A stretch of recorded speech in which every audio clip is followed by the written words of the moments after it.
Hello everyone, welcome to Yatri IS, Roads to Rank. And in our pursuit forward, we are revising the entire Lakshmikant and starting with the most important chapter, that is Parliament. Parliament के अंदर बहुत सारे सब topics हैं. हमने अब तक 14 topics revise कर लिए हैं and now the 15th topic is इनइफेक्टिवनेस of parliamentary control. अब हमारी पार्लियामेंट हाईएस्ट डेलिब्रेटिव बॉडी भी है. सारा डेलिब्रेशन वो होता है.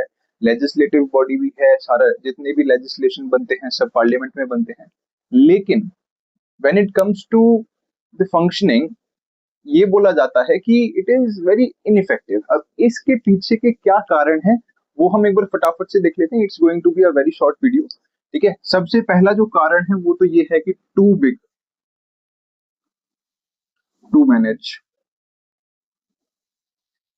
इतनी बड़ी है पार्लियामेंट कि टाइम ही नहीं बचता इतना सब कुछ मैनेज करने के लिए. सब कुछ तो मैनेजमेंट में ही काम चला जाता है. लेजिस्लेशन कैसे होगा? तो इससे फिर एक और चीज आती है कि लैक ऑफ टाइम.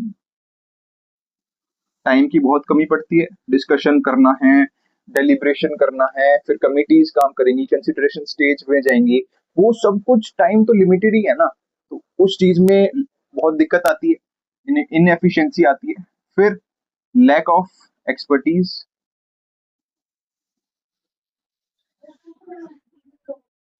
एक्सपर्टीज की कमी होती है पार्लियामेंट के पास. ठीक है. जैसे कि कोई भी लेजिस्लेशन आ रहा है तो इट कैन हैपन कि वो लेजिस्लेशन आईटी से रिलेटेड है या टेक्नोलॉजी से रिलेटेड है. ठीक है. तो वहां पर एक्सपर्टीज जरूरी है. वो मिसिंग हो सकती है पार्लियामेंट में. अब लेकिन फिर बोलते हैं कि हमारे पास तो कमिटीज हैं बहुत सारी.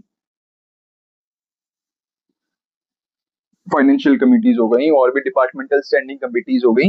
लेकिन वो कमिटीज तो सारी, उनकी जो रिकमेंडेशन है वो तो सारे एडवाइजरी है ना. वो सारे रिकमेंडेशन एडवाइजरी हैं. आप मानो ना मानो, वो डिस्क्रिप्शन तो आपका ही रहा. फिर ये जो कमिटीज, हम चेक्स एंड बैलेंस करते हैं थ्रू कमिटीज. लेकिन दिक्कत तो यह है कि कमिटीज जो काम करती हैं वो तो पोस्टमार्टम काम करती हैं. होने के बाद वो उसको इवेल्युएट करती हैं. अब तो हो गया जो होना था. अगर कोई ग्लिच आया है, कोई दिक्कत हुई है तो वो तो हो गई. ये तो बस उनको ये होगा कि हमें पता है बस. उसको आप रेक्टिफाई कर सकते हो, उसको आप चेंज नहीं कर सकते. ठीक है. ये भी एक इनएफिशिएंसी का कारण बनता है. उसके बाद जैसा कि हमने देखा था डिवाइसेस में कि एक गिलिटीन डिवाइस होती है.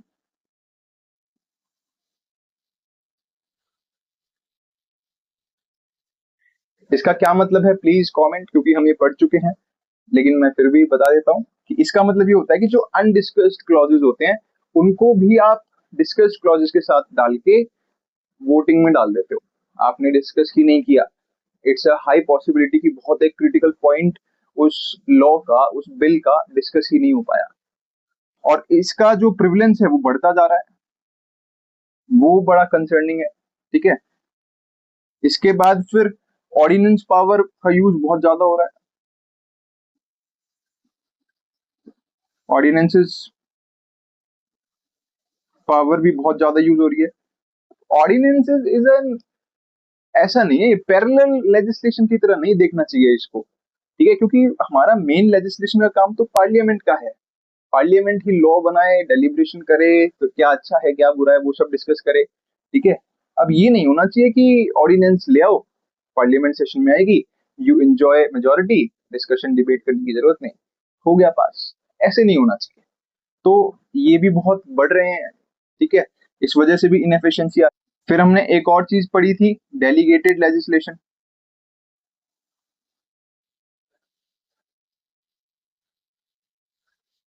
प्लीज कमेंट, क्योंकि हम ये पढ़ चुके हैं. डेलीगेटेड लेजिस्लेशन क्या होता है मैं फिर भी बता देता हूँ कि हमारी जो पार्लियामेंट है वो एक स्केलेटन फॉर्म में लॉ बनाती है और उसका जो डिटेल्ड वर्जन होता है वो एग्जीक्यूटिव करता है. डिस्क्रिप्टिव लेजिस्लेशन, डेलीगेटेड लेजिस्लेशन भी बोलते हैं. तो वो एग्जीक्यूटिव के पास पावर चली गई जो कि पार्लियामेंट को दी गई थी. तो ये भी एक इनएफिशिएंसी का कारण बनता है. और लास्ट एंड मोस्ट इंपॉर्टेंट जो इनएफिशिएंसी का कारण है वो क्या है? Week opposition.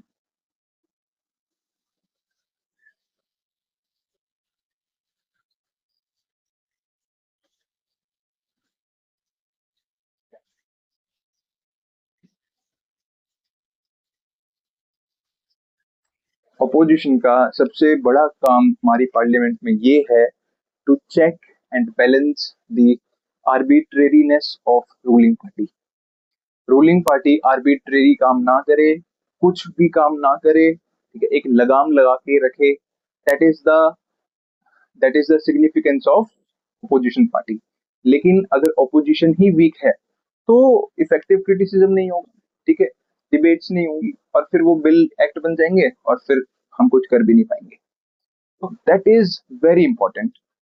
So all these pointers are leading to the ineffectiveness of parliamentary control.